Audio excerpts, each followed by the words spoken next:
Shalom saudara, mari kita akan mulai prayer, kita berdoa. Bapa di sorga, kami bersyukur atas sepanjang hari ini Tuhan telah mempertemukan kami di dalam ibadah prayer meskipun online. Tuhan berkati di dalam nama Tuhan Yesus. Amin. Haleluya.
Diam-Mu pimpin langkahku setiap waktu dan berjalan dalam Roh-Mu. Nyatakan Tuhan, nyatakan Tuhan kemuliaan-Mu dan berjalan denganku,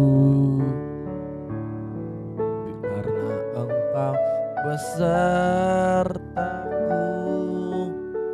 Sekarang ku berjalan, kami tahu Tuhan, ku tahu Tuhan, pimpin langkahku dengan kasih karunia-Mu. Langkahku setiap waktu berjalan dalam Roh-Mu. Ku tahu Tuhan, pimpin dan berjalan denganku. Haleluya. Karena Engkau besertaku.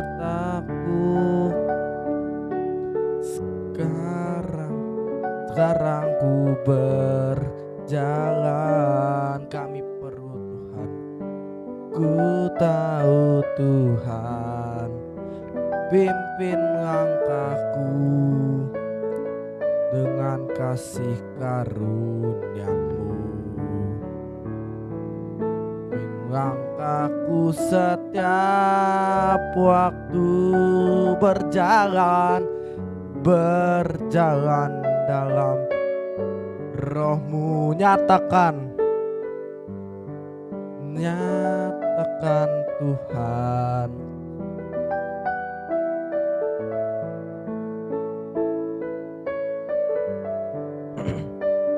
haleluya. Katakan, nyatakan Tuhan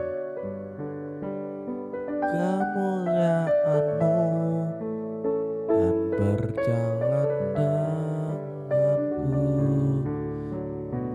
Nyatakan Tuhan kemuliaan-Mu dan berjalan denganku.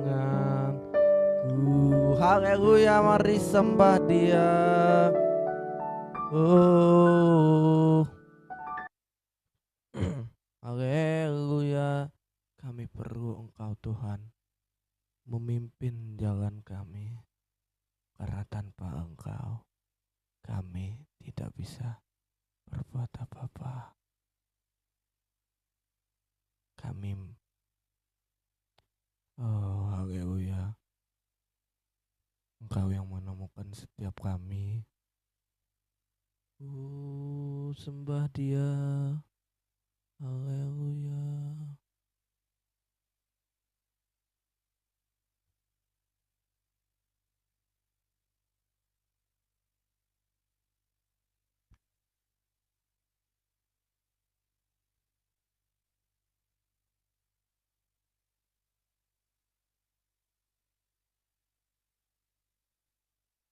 Haleluya. Mari kita bersyukur. Kami bersyukur Tuhan. Kami bersyukur Bapa. Oh,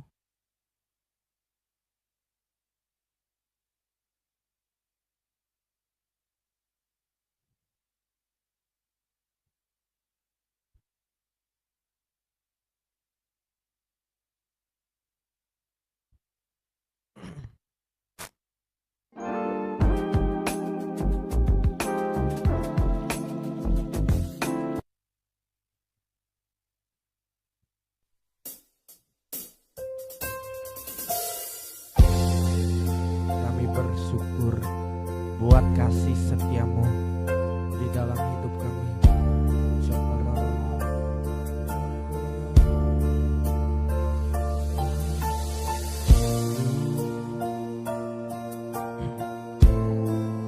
Katakan,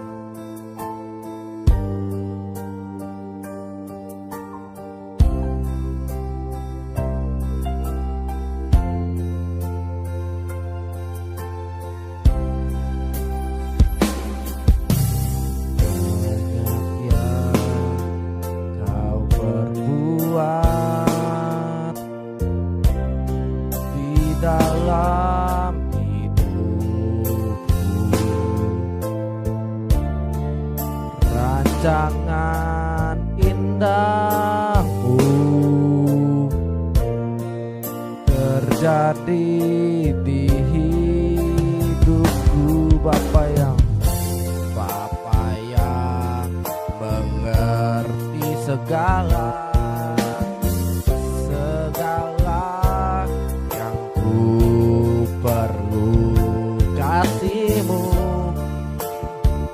sempurna, nyata dalam hidupku.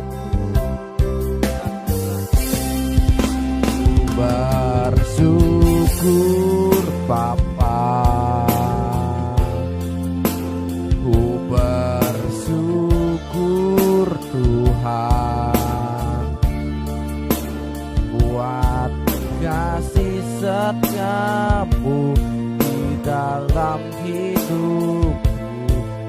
Ku bersyukur Tuhan, ku bersyukur Bapa, ku bersyukur Tuhan buat kasih setiamu di dalam hidupku. Ku bersyukur Tuhan.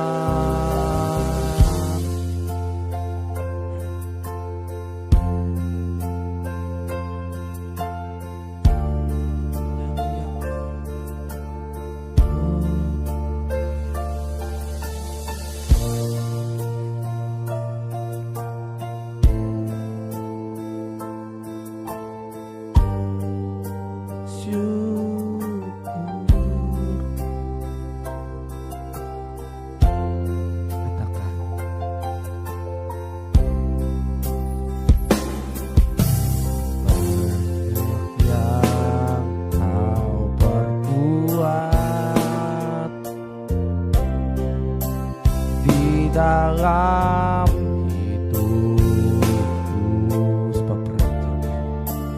rancang indahmu terjadi di hidupku. Bapa yang mengerti segala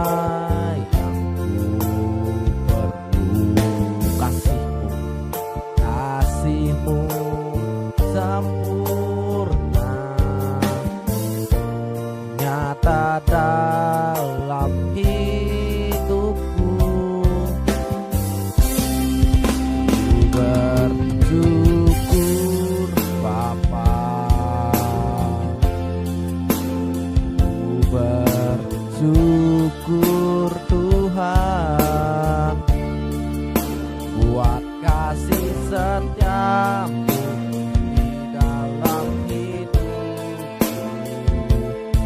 bersyukur.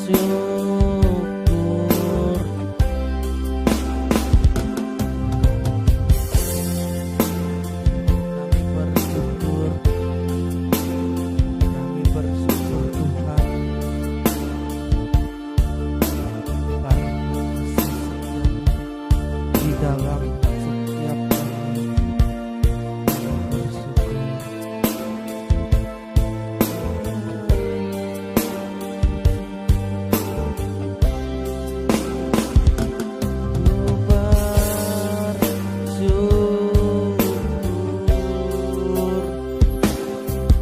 Tuhan,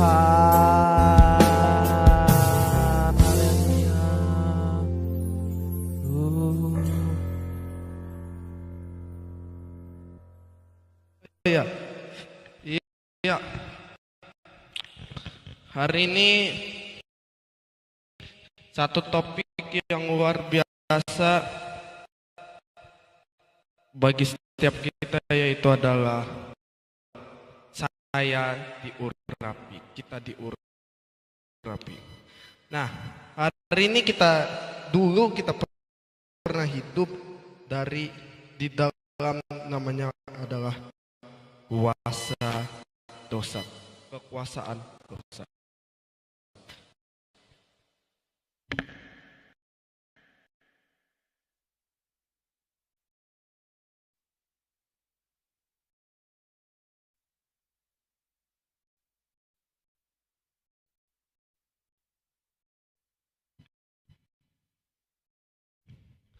Tetapi ketika dia mati di atas kayu salib, kita berada di dalam namanya adalah kekuasaan kasih karunia. Katakan kekuasaan kasih karunia. Nah, ini yang kita mau pelajari, bahwa ketika kita sudah berada di dalam kekuasaan kasih karunia, kita harus menjadi pemberita kabar kasih karunia. Katakan amin. Lukas pasal 4 kita buka dari perjanjian lama dulu. Yesaya pasal yang ke 61,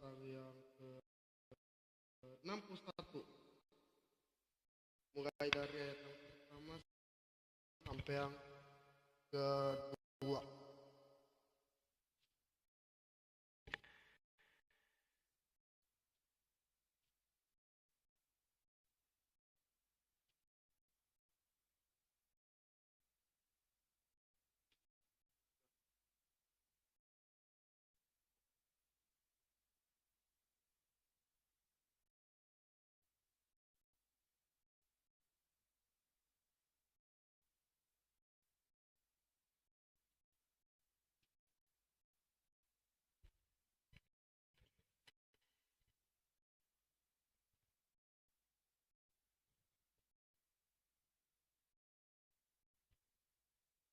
Alkitab bilang, Roh Tuhan Allah ada padaku, oleh karena Tuhan telah mengurapi aku. Ia telah mengutus siapa? Aku untuk menyampaikan kabar baik. Katakan kabar baik kepada orang-orang sengsara, dan merawat orang-orang yang remuk hati, dan memberitakan pembebasan kepada orang-orang tawanan, dan kepada orang-orang yang terkurung kurung kelepasan dari tua, untuk memberitakan tahun rahmat Tuhan. Katakan tahun rahmat Tuhan, dan hari pembalasan Allah kita, untuk menghibur semua orang yang berkabung. Katakan amin. Alkitab berkata, Roh Tuhan Allah ada padaku, oleh karena Tuhan Allah telah mengurapi aku. Maka hari ini, sebagai orang yang sudah diurapi Tuhan, slide-nya nggak ada ya. Sebagai orang yang sudah menerima kekuasaan kasih karunia,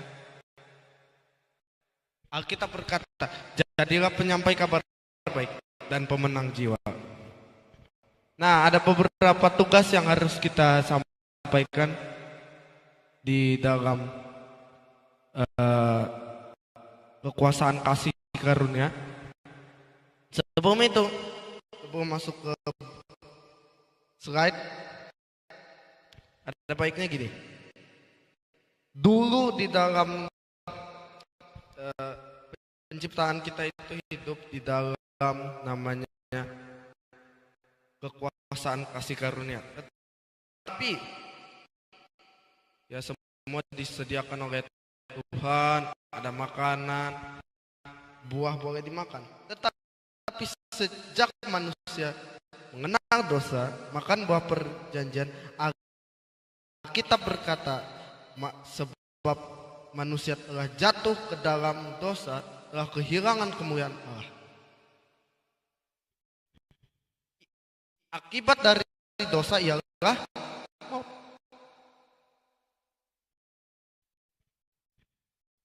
Ini yang harus dimengerti, bahwa upah dosa maut, tetapi kasih karunia Tuhan, kekuasaan kasih karunia adalah hidup yang kekal. Kasih tepuk tangan. Amen. Nah, sejak kita terima Yesus, ada beberapa hal. Manusia jatuh, kenapa?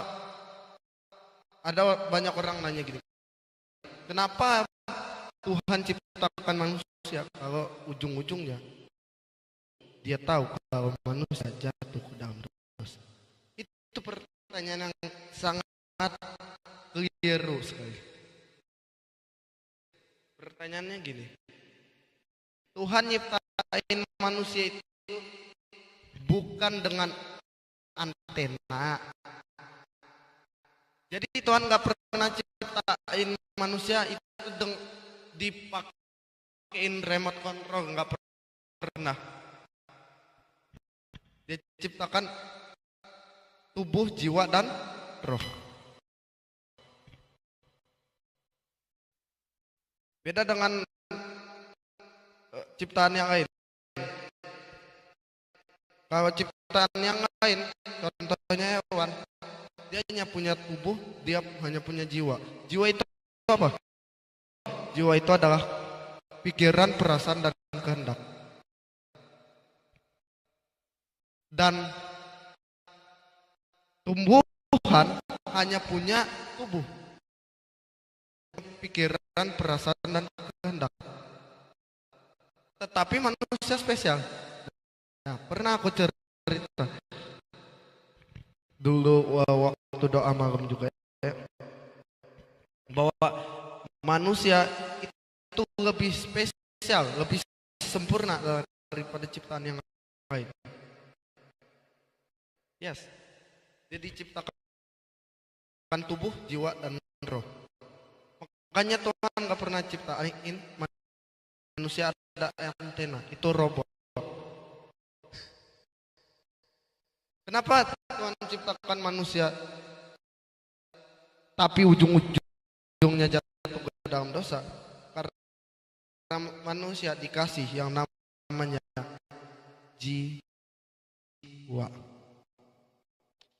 dikasih yang namanya roh. Jiwa itu apa? Pikiran, perasaan, dan kehendak.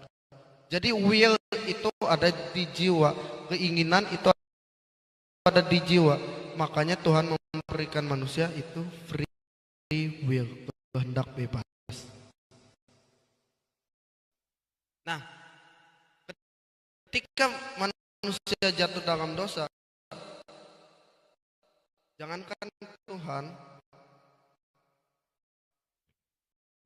kita melihat aja deh contohnya orang yang paling dikagumi, contohnya hamba Tuhan seperti seperti Daud gitu. Dia jatuh dalam dosa. Satu satu kerajaan kaget. Tetapi manusia jatuh ke dalam dosa dicari sama Tuhan. Itulah hebatnya Tuhan. Setan jatuh ke dalam dosa dibiarin. Malaikat jatuh dibiarin. Manusia jatuh dalam dosa dicari. Makanya sebagai orang yang sudah terima urapan kasih karunia, jadilah pemberita Injil kasih karunia. Nah ini mau kita bahas. Slide-nya Bu, nggak ada ya?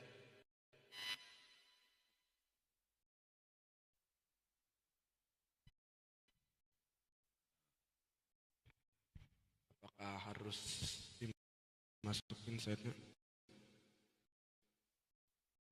Iya.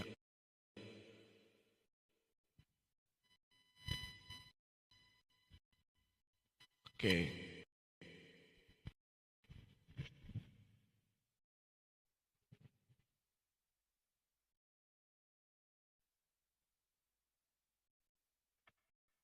Bentar. Sepertinya harus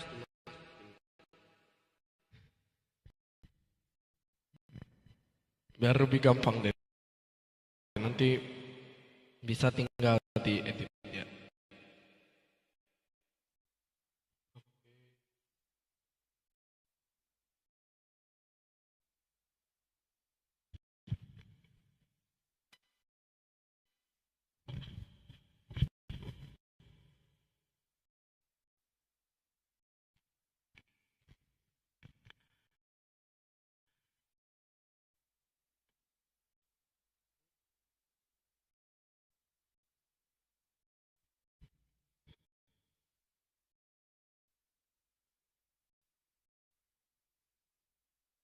Nah,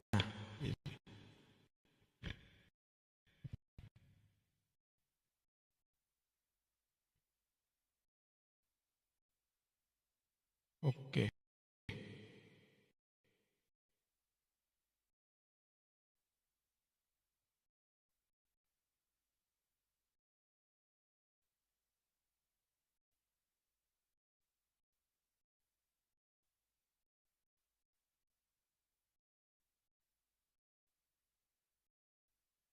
Open.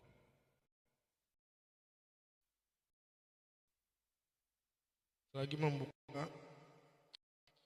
Aku mau jelasin bahwa ini di perjanjian lama. Kita masih belum masuk ke perjanjian baru. Coba kita di perjanjian baru. Biar kita ngerti untuk apa itu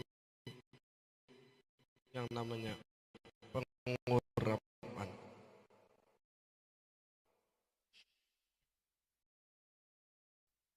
Alkitab juga ngomong yang sama. Yesus mengutip ayat yang sama sesuai dengan apa yang disampaikan oleh Nabi Yesaya. Itu roh Tuhan ada padaku. Katakan roh Tuhan ada padaku. Oleh sebab apa? Ia telah mengurapi aku. Untuk menyampaikan kabar baik, sekali lagi kabar baik. Kepada orang-orang miskin. Dan ia telah mengutus aku untuk memberitakan pembebasan. Katakan pembebasan. Kepada orang-orang tawanan dan penglihatan bagi orang-orang buta. Untuk membebaskan orang-orang yang tertindas. Untuk memberitakan tahun rahmat Tuhan telah datang. Wow. Ada yang hilang. Ada yang hilang di ayat ini. Itu adalah tahun penghukuman dan hari penghukuman. Kenapa? Baik. Slide-nya udah muncul ya. Baru tadi mau buka ya.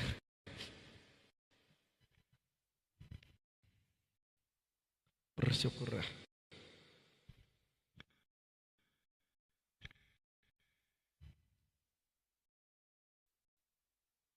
Wait.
Sekarang jam, oke.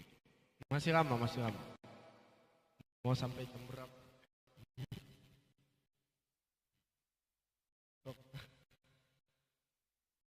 Masih lama, tenang aja. Kita akan.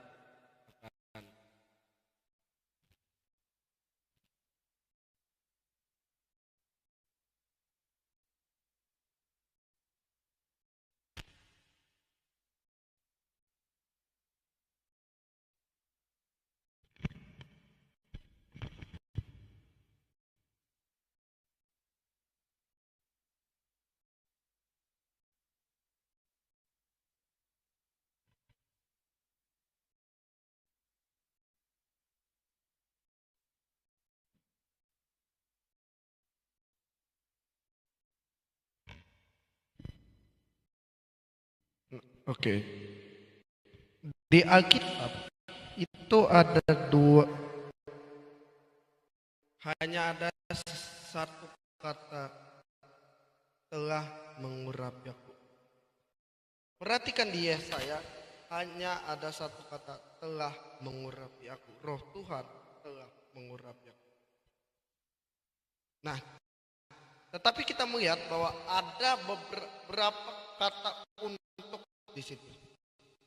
Coba kita lihat di Yesaya.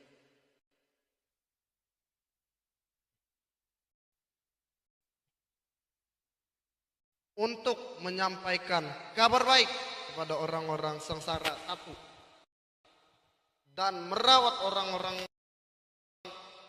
yang remuk hati, dua, untuk memberitakan pembebasan pada orang-orang tawanan, tiga, dan kepada orang-orang yang terkurung kelepasan dalam penjara, empat, untuk memberitakan tahun rahmat Tuhan dan hari pembahasan Allah kita, untuk menghibur semua orang-orang yang berkabung. Ada 6. Di slide salah. Di slide cuma ada 5. Oke. Terima berkat dari Allah Bapa, cinta kasih dari Tuhan Yesus Kristus, dan bahkan persekutuan dari Allah Roh Kudus menyertai kita dari sekarang dan sampai selama-lamanya. Setiap kita yang siap dengan iman, kita katakan Amen. God bless you, Tuhan Yesus memberkati dan shalom.